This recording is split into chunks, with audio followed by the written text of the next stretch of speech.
Neste vídeo, eu vou te contar a história de como o Partido dos Trabalhadores vai fazer para que em 2025 o trabalhador fique cada vez mais pobre, enquanto o banqueiro fica cada vez mais rico. Quando eu fiquei sabendo deste fato, eu fiquei tão preocupada como economista, eu fiquei tão aborrecida que eu resolvi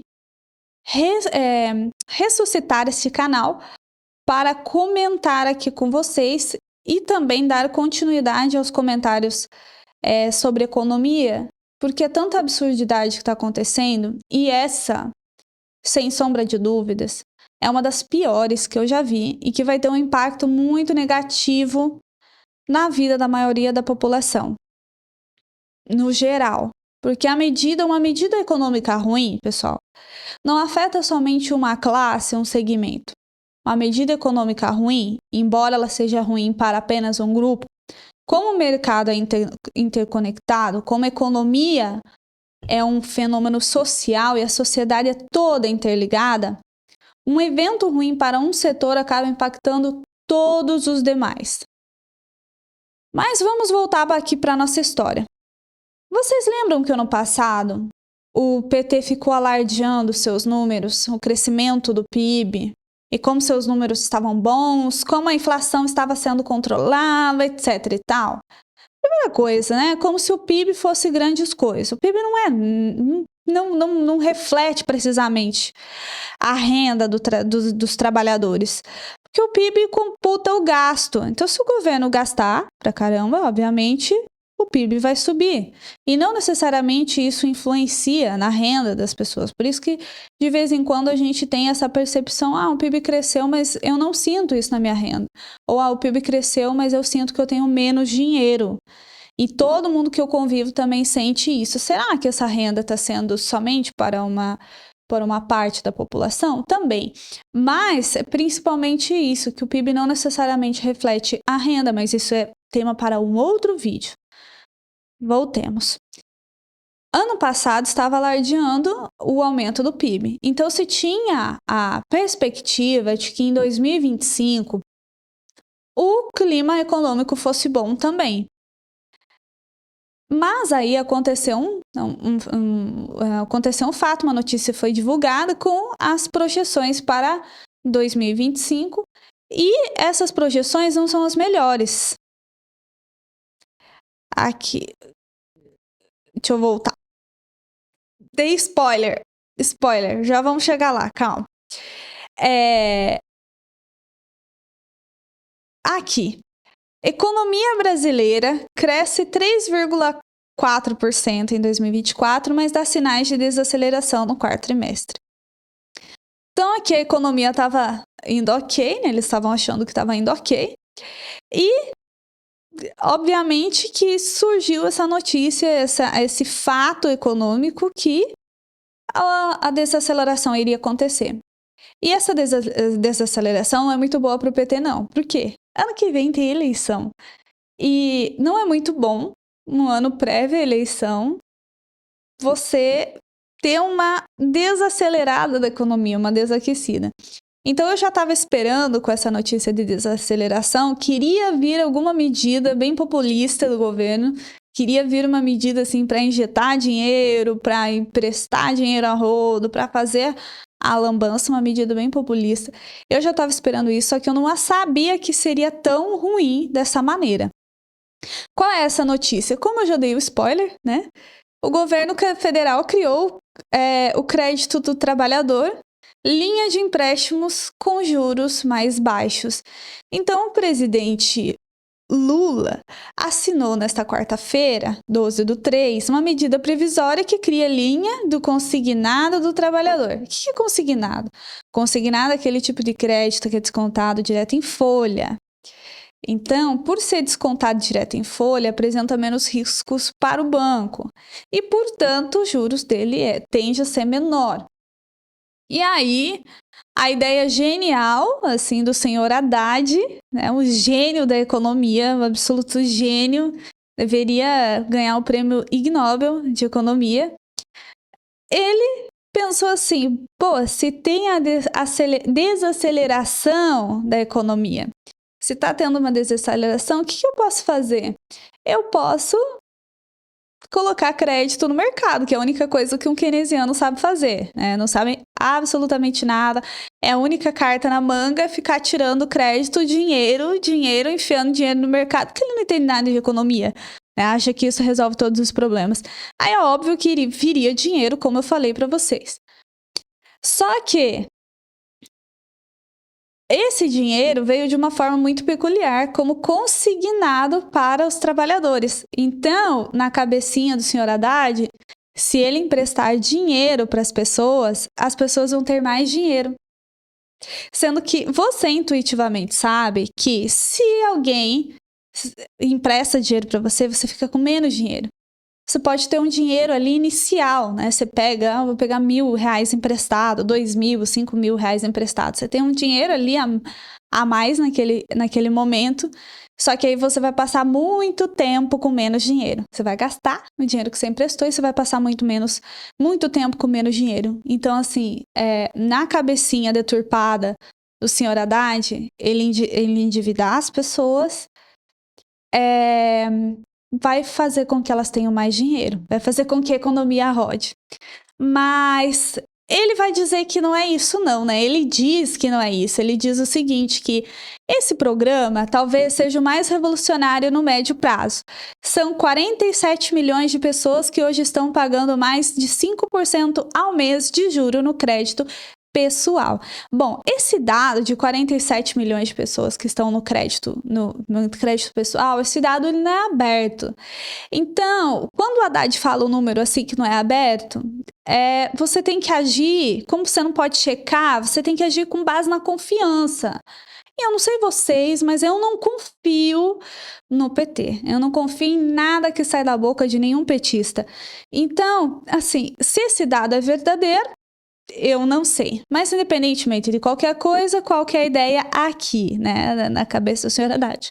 Eu vou pegar essas pessoas que estão devendo 5%, eu vou emprestar dinheiro para elas pagarem menos. Então, ao invés de, sei lá, 70% ao ano, qualquer coisa do tipo, vamos fazer um crédito com 28%, que é isso que vai ser, 28% os juros do consignado, porque a Selic está muito alta. A economia, assim, ela tá mostrando que a coisa não vai bem, mas, né, eles não querem ouvir. Mas a ideia dele, essa justificativa, é de pegar esses trabalhadores que devem um juros mais caro e passar ele para um consignado que oferece um juros mais barato. E aí o Lula diz o seguinte, né? Aqui eles colocaram aqui no site do Ministério da Fazenda. Agora, eles podem ter crédito barato para sair da mão do agiota.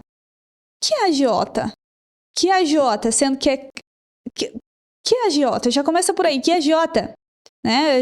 A pessoa vai estar no crédito especial do banco e ela vai passar para o consignado do banco. Então, como assim agiota? Mas a gente sabe que nada que sai da boca do Lula faz sentido, então vamos ignorar.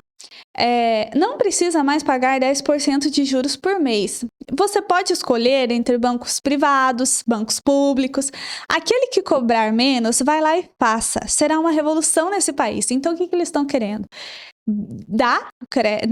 Oferecer opção de crédito e o trabalhador escolhe o banco que vai ser mais barato para ele contratar esse crédito. E é interessante porque aqui ele demonstra uma coisa, que no final todo petista, todo esquerdista sabe que a concorrência é boa. Então ele está dizendo isso aqui. Não, o que vai acontecer é que como os bancos vão concorrer por essas linhas de crédito, vai ficar mais barato e vai ser bom para o trabalhador. Então, ou seja, ele está querendo dizer que a concorrência é bom, mas de novo, não vamos entrar nesse mérito, vamos continuar, né? O presidente enfatizou que a intenção não é endividar os brasileiros. Ufa! Eu achei que disponibilizar uma linha de crédito não era para endividar os brasileiros, mas ainda bem que você avisou que não é para endividar, ainda bem que você me avisou que uma linha de crédito não é dívida, né? A gente tem que mudar, inclusive, o termo endividamento. então, né, nesse caso, mas sim dar oportunidades, tirar os mais vulneráveis dos juros caros, promover inclusão produtiva e gerar qualidade de vida.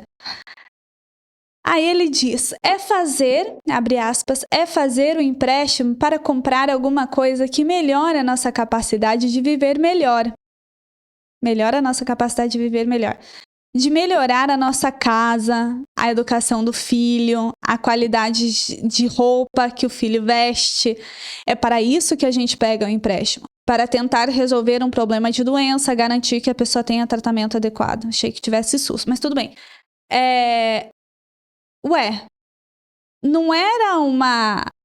Não era para algo benéfico essa ideia. Eu vou dar crédito para as pessoas, para elas saírem dos juros caros e irem para o barato. Como que ele está falando agora, né? Ele diz agora, não, né? Ele diz aí que se faz empréstimo para comprar algo que melhore a nossa capacidade de viver melhor, de melhorar a nossa casa, a educação do filho, a qualidade de roupa que nosso filho veste. Então, ele está falando aqui de consumo. Então, sim, senhores, esse crédito é para consumo.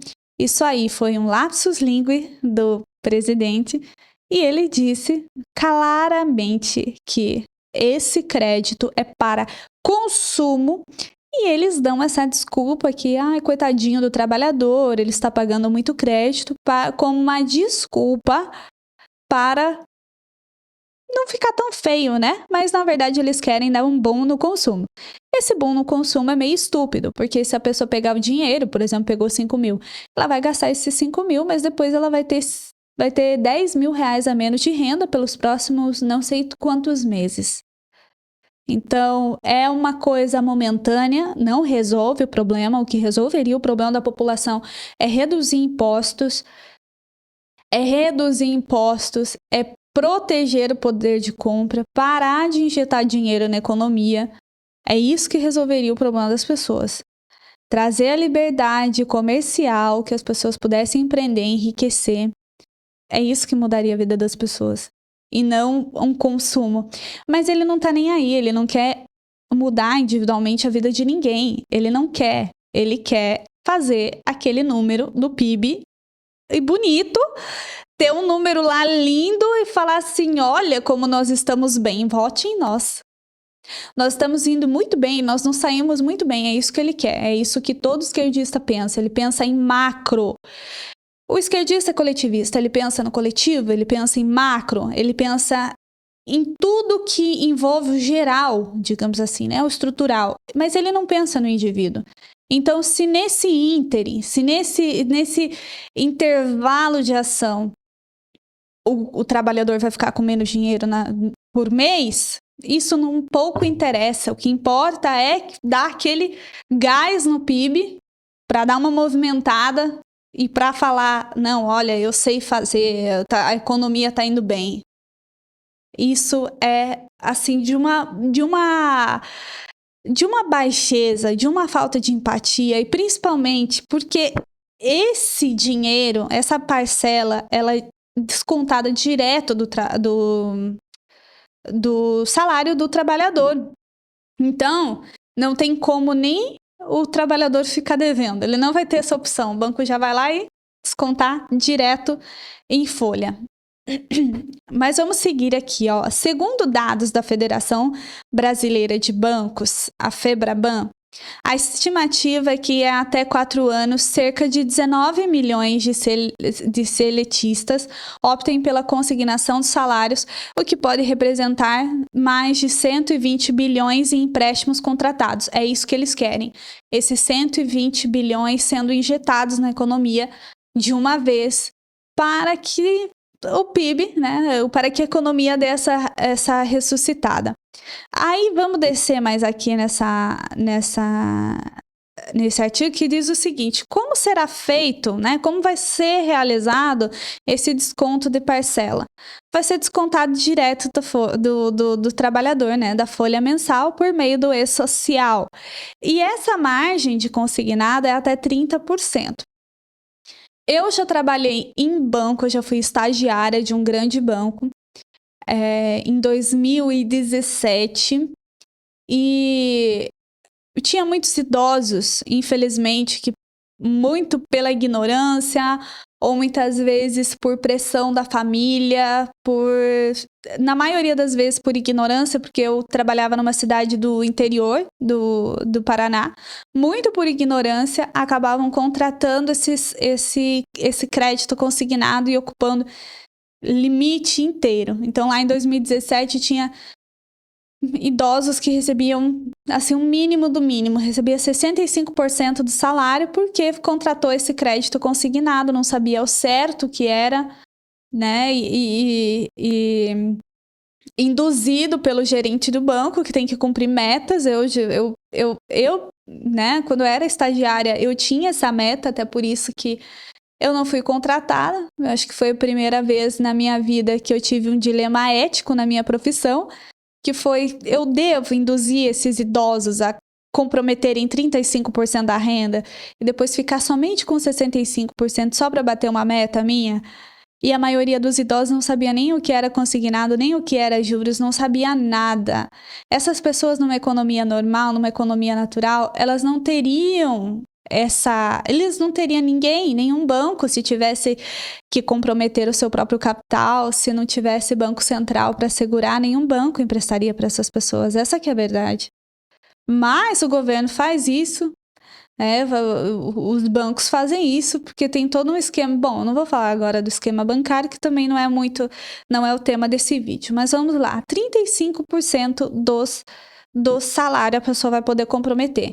Então, por mais que ela pegue esse valor e tenha dinheiro a mais, ela vai passar ali um tempão recebendo apenas 65% do salário. Considerando que a inflação no Brasil está aumentando cada vez mais, que a inflação é aumento da base monetária, mas geralmente as pessoas dizem que aquele númerozinho que é calculado, né, o IPCA, mas vamos pegar o IPCA, mesmo o IPCA, que não mede, posso também explicar em outro vídeo, mas aqui não é o objetivo, mesmo o IPCA, ele está em alta. Então, imagine um cenário assim, que você tem 65% somente do seu salário e mais o poder de compra reduzindo. Então, vai ser um cenário muito ruim. E quem vai ter direito a isso? O trabalhador com carteira assinada, inclusive rurais e domésticos, além de MEIs. MEIs, a gente até meio que entende um crédito. Por quê? Porque o MEI geralmente vai fazer um investimento. Agora, o trabalhador, ele gasta com consumo. E você pegar um crédito a 28%, você pegar um crédito dessa maneira como está sendo feito e que você não pode nem atrasar as parcelas, sabe? Fazer aquele esquema, eu pago um cartão com outro cartão, aí eu empresto do vizinho, vou fazendo assim como eu posso. Você não vai poder fazer isso, porque vai ser descontado em folha. Mas é consumo, então imagine só, né? A pessoa tem ali 65% da renda apenas para gastar e ela fez isso por consumo. Sendo que hoje em dia a maior parte das lojas já tem a disponibilidade de você parcelar as coisas que você quer em 10 vezes sem juros. Mas, como eu disse, não é isso que o governo está pouco se lixando. Não, ele não está nem aí, ele só quer esse dinheiro sendo injetado na economia. Em caso de demissão, como é que fica essas parcelas devidas? No caso de desligamento, o desconto será aplicado sobre verbas rescisórias, observado o limite legal. Lembrando que o FGTS é dado como garantia. Então, pense o seguinte, se esse trabalhador for demitido, ele vai ter ali uma parte, ou não sei como que vai ser definido isso, sobre as verbas rescisórias. Então, talvez o trabalhador saia com uma mão na frente e outra atrás. E fora esses problemas que eu acabei de mencionar, tem um outro problema no Brasil, né? E exatamente sobre isso que eu vou falar agora. E principalmente é isso que me faz acreditar que é uma péssima ideia. Não somente a questão econômica, a questão inflacionária, a questão populista de colocar dinheiro na economia para fins populistas para dar aquele boom na economia e distorcer absolutamente tudo, mas também uma questão de comportamento do brasileiro e como ele está tratando as suas finanças. Aqui nós temos uma reportagem do Brasil de Fato, que saiu no ano passado, em agosto, que diz o seguinte, que bets e jogo de tigrinho impactam o orçamento das famílias, saúde mental e economia do país. Você já deve ter ouvido falar sobre isso também, que o jogo do tigrinho, que todas essas apostas online estão sugando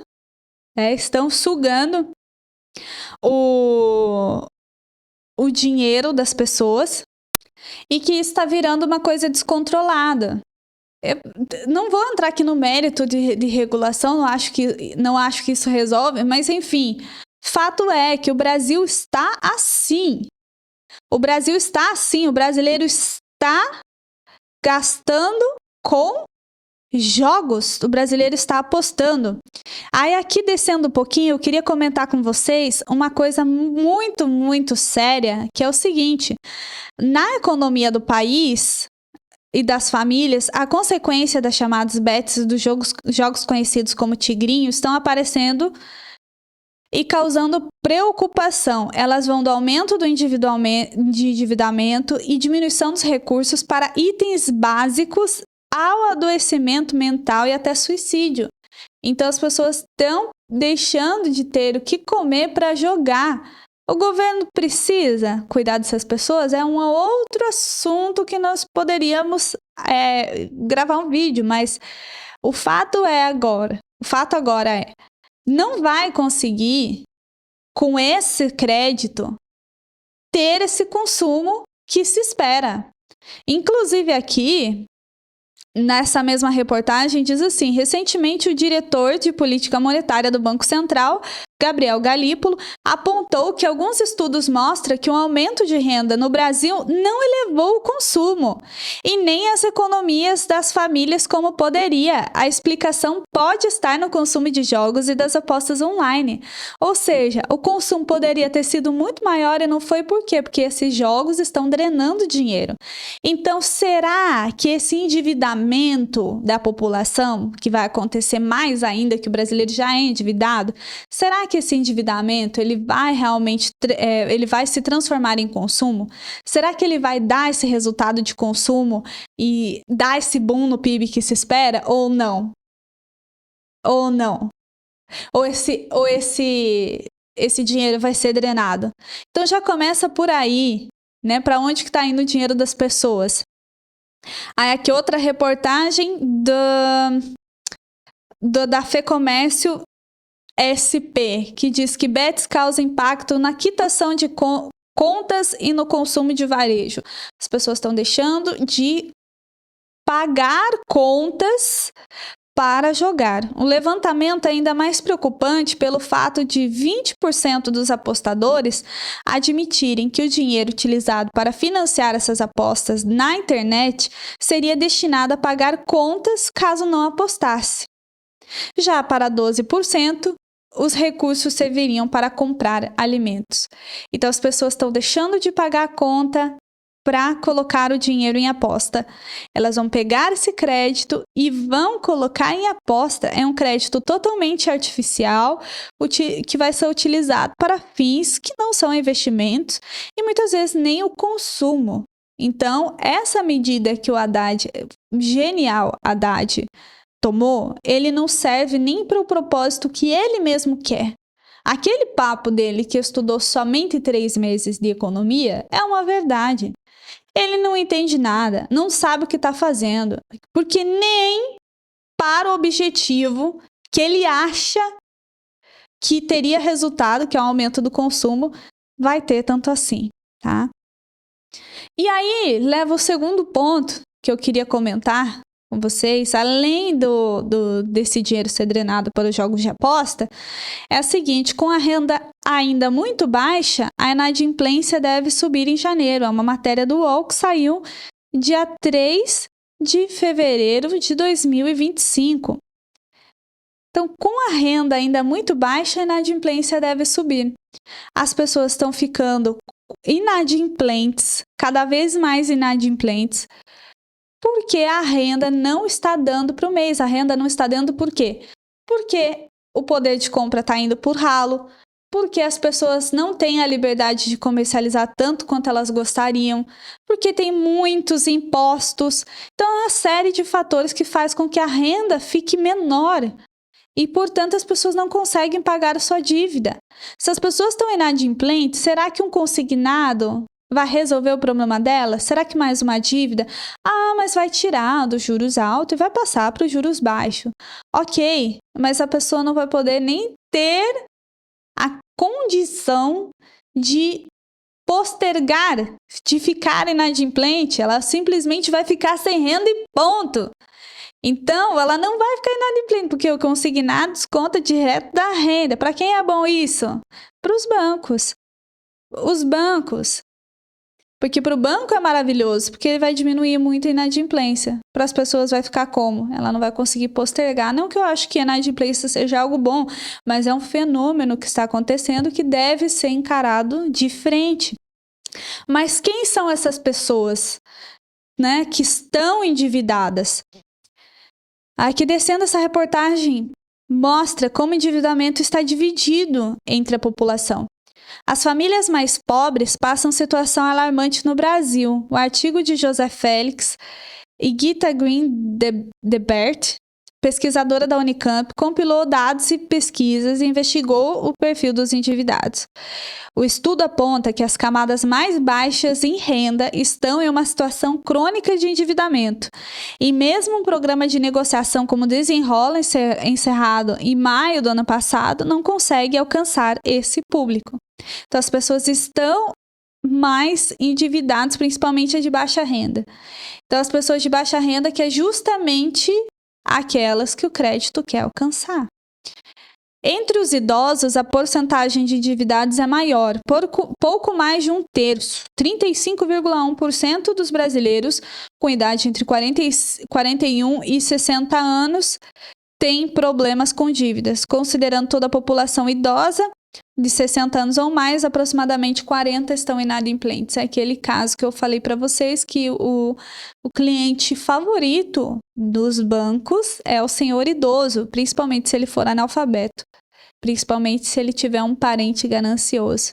Desculpa, é verdade, eu estava lá dentro. Não adianta vir depois do banco fazer uma fundaçãozinha, não sei o que é social, bababá, eu quero isso aqui, eu sou SG, eu me preocupo com a cultura, sendo que quando tá lá na base, quando aquele trabalhador analfabeto, trabalhador rural entrar no banco, ele é induzido a errar e a contratar um consignado. Então, tipo assim, pra mim, essa coisa de olha só como eu sou limpinho, eu sou oco, sou isso, aquilo. Isso que pra mim,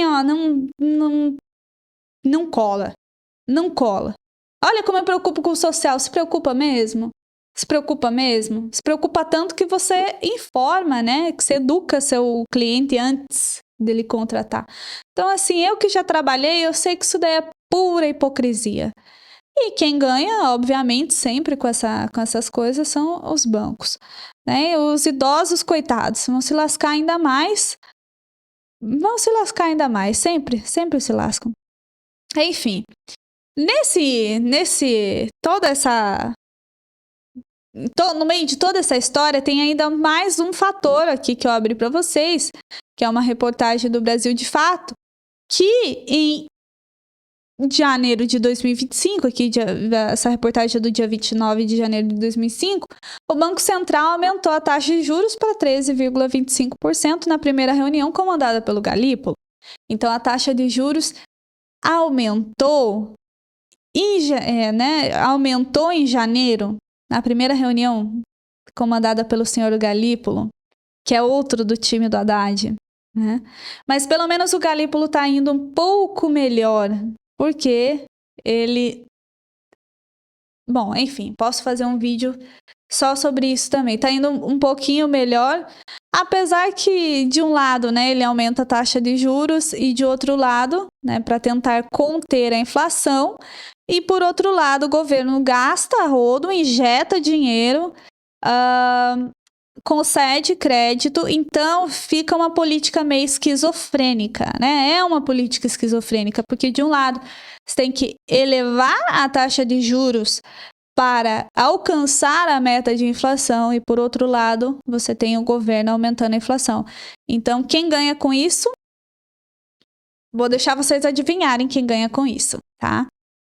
Então, aumentou a taxa de juros para 13,25. Então, a taxa de juros está aumentando, não está numa situação... O Brasil não está numa situação favorável, a inflação está cada vez mais alta desde 2020 no governo Bolsonaro, com o aumento da base monetária, lembrando que a inflação não é aumento de preços, mas enfim, geralmente se usa a taxa de juros para controlar essa inflação, eles tentam fazer isso.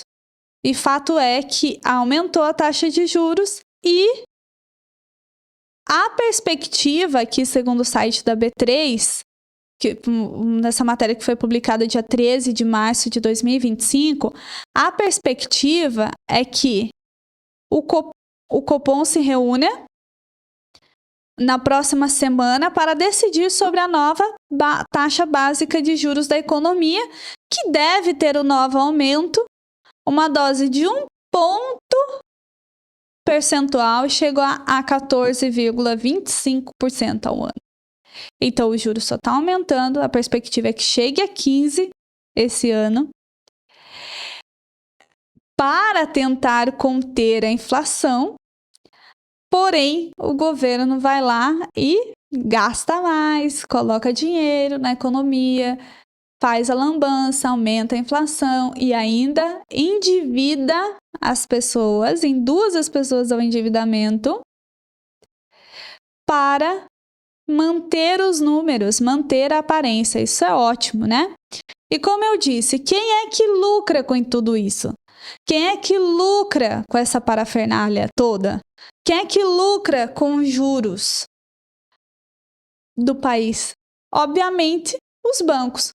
O lucro dos 3 maiores bancos privados do país sobe mais de 22%, a 74,8 bilhões de reais em 2024. É uma matéria da CNN Brasil, publicada no dia 7/2 de 2025. Então, os 3 maiores bancos do Brasil tiveram lucro. E o Itaú, se não me engano, bateu o recorde de lucro. E é muito interessante porque sempre que o PT está no poder, os bancos se saem absurdamente bem. Inclusive, a herdeira do Itaú, uma das herdeiras, foi a maior doadora, a segunda maior doadora da campanha do Lula na presidência. Então, fiquem com essa informação, pensem o que vocês quiserem. Fato é que tem alguém lucrando com isso. Os bancos estão tendo cada vez mais lucros, as pessoas estão cada vez mais endividadas, estão ficando cada vez mais pobres. Os bancos amam esse governo, essa que é a verdade. E é isso. Então, se eu puder, né, como eu prometi que ao final eu daria conselhos, só emprestem em caso de. Você vai pegar esse dinheiro e você vai colocar no investimento que te gere muito bem. Por exemplo, eu vou colocar em Bitcoin, vou colocar em alguma criptomoeda que seja interessante, né? Se você souber fazer isso, você faz.